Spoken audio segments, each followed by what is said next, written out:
What I want to talk about on today's call is the state of marketing, the power of focus, Facebook advertising, the best 3 sales questions, video marketing, the importance of faces.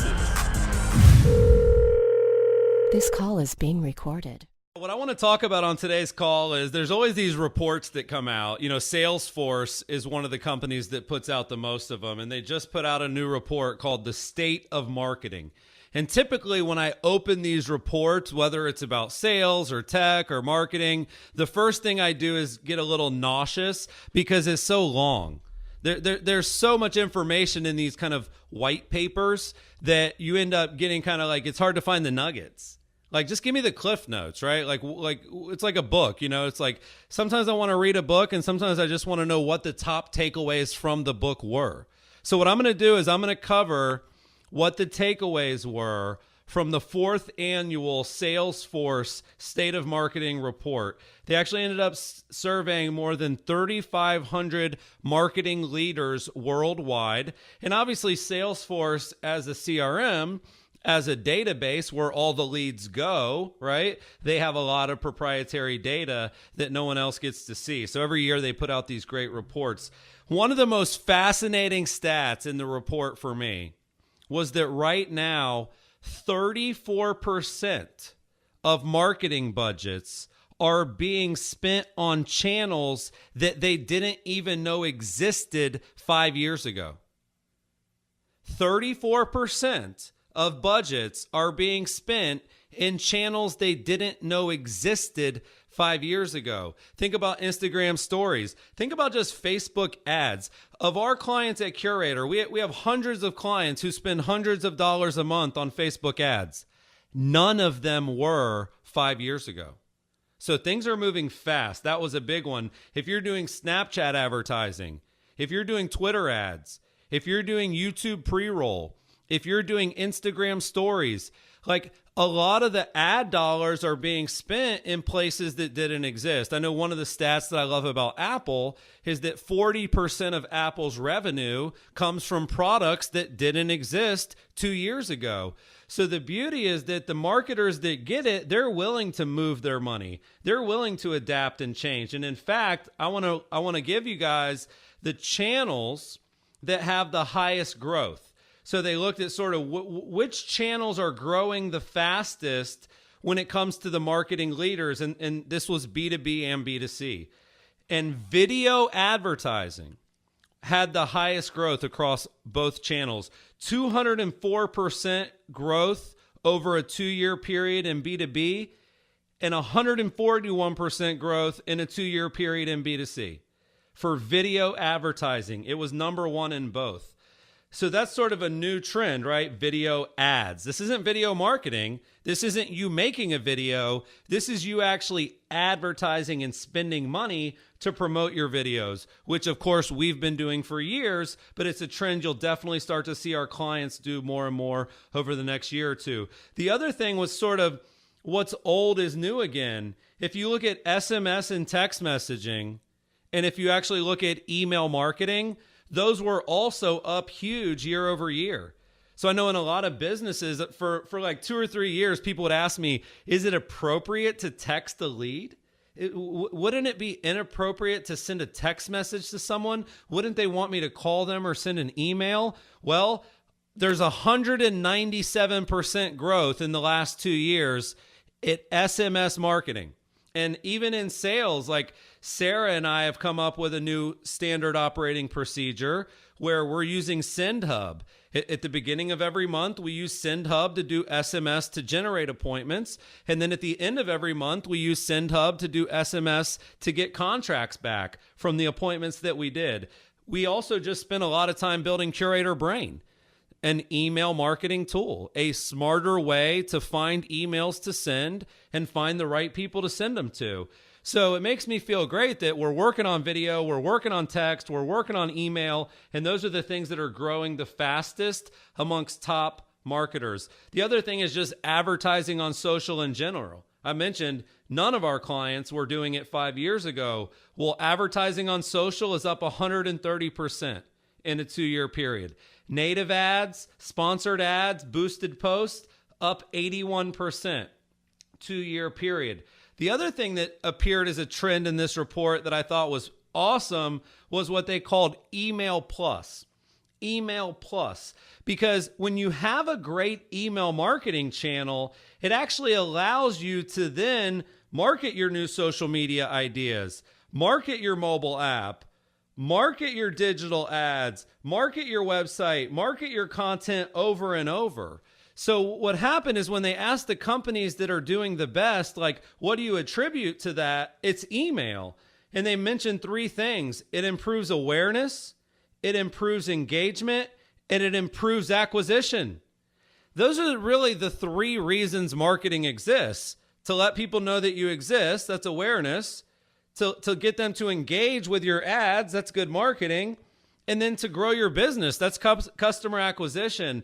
So the companies that reported having a systemized email marketing strategy, they actually said they did better with their social media marketing. They did better with their content marketing. Their website did better. And that's all because it's email plus. Combining email with a myriad of other marketing channels delivers exponential benefits. Marketers reported higher levels of awareness, engagement, and acquisition due to email marketing. The other thing we think a lot about at Curaytor is database management. Like, you're doing a lot of great marketing, you're generating a bunch of leads, and how do we manage those? So one of my favorite stats from this Salesforce data was top performing marketers are 3 times more likely to use a CRM than underperforming marketers. So if you're great at marketing, you're definitely going to want to be great at counting the beans that marketing produces. How many leads, how many opens, how many clicks, how many leads in the last week versus the last month, the source of those leads, the convertibility and the close rate of those sources. So you have a 3 times higher likely chance at being quote unquote good at marketing if you actually just use a freaking CRM. So email marketing, Facebook advertising, video marketing, and CRM. Those are what I would kind of call the tried and true things that top performers are focused on. But to Steve's point, there's some new stuff gaining momentum. There's a lot of new technology marketers are keeping an eye on. So the last thing I wanted to share with you guys is sort of what is the emerging tech that they found in this study? What is coming around the corner, not what's here now? So the last couple of things, guys, on emerging tech would be number 1, artificial intelligence. They're anticipating that the use of AI is going to increase 53% year over year. So what does that even mean, AI? Like, what does that mean for us or for our clients? Those are things like bots, right? Like where somebody sends a message to your page and the technology is so smart that it replies for you. Think about what you're seeing in some of your email tools. Somebody sends you an email, and then you don't even have to write a response. The email tool is so smart that it predicts what you would type back. So artificial intelligence is going to be a time saver for marketers. It's going to be a technology that you're going to see in live chat on websites. You're going to see it in landing pages. You're going to see it in Facebook marketing, Facebook Messenger marketing. But artificial intelligence is real. This isn't just about the movies. This isn't just about Chappie. This is actually about saving marketers time and improving the customer experience. The other 2 things that are expected to have significant increases are connected devices, meaning the Internet of Things, like, hey Siri, da-da-da. Like, hey Alexa, da-da-da. Hey Google Home, search this. Hey computer, find this for me. This idea of connected devices. Right now, Siri's talking right now. She heard me speaking. So like at my house right now, I can literally say, hey Alexa, turn the temperature up by 2 degrees, and it'll do it. So you're going to start finding that it's like, hey Alexa, find me the most popular article about Facebook ads right now. Hey Google Home, find me the best webinar in the last 6 months about email marketing. And you're going to start to find that like voice search and these devices being connected to audio is going to be a game changer. The other one is just marketing automation. But believe it or not, they're expecting a 31% increase in marketing automation platforms year over year. And that's exactly what we sell. We sell marketing automation. Look at HubSpot, look at Marketo, look at Eloqua, look at these huge companies that are literally putting out automated emails, automated text message, who should you call, automated lead scoring, automated lead routing. We know that as much as it might be nice to get new leads, the automation on the back end of these platforms, the fortune is in the follow-up. So marketing automation, connected devices through voice, and artificial intelligence are the three biggest trends. The last thing I'll cover, guys, is sort of there was this kind of takeaway towards the end where they said, what are the top performers doing in marketing that the bottom performers aren't? And there were two things that jumped off the page. One was data integration. So the top performing marketers were 4.2 times more likely to be satisfied with their data integration. So that would be like, again, back to using a CRM. Like, we got a lead. Well, let's stalk that lead. Let's get a link to that lead on Facebook. Let's get a link to that lead on LinkedIn. Let's see if we have any connections in common with that lead.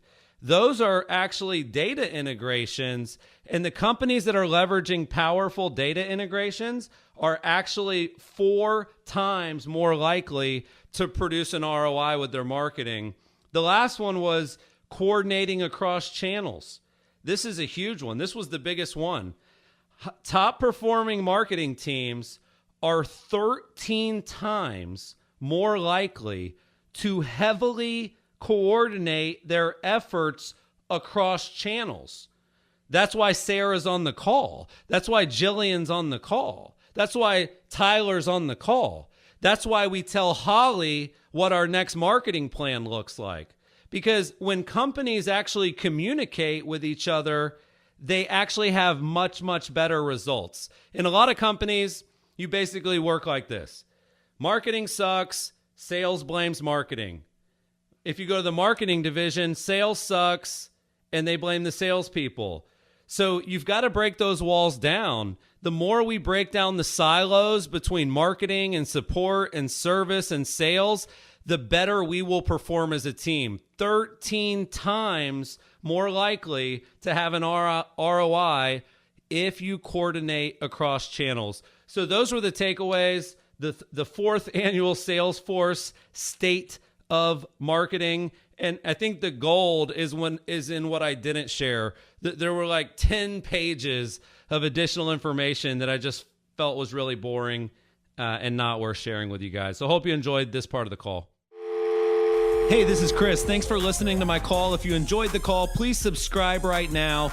Also, share the episode and use the hashtag #CallsWithChris. Every week, I choose a few people randomly to win a free signed copy of the conversion code, my USA Today best-selling book.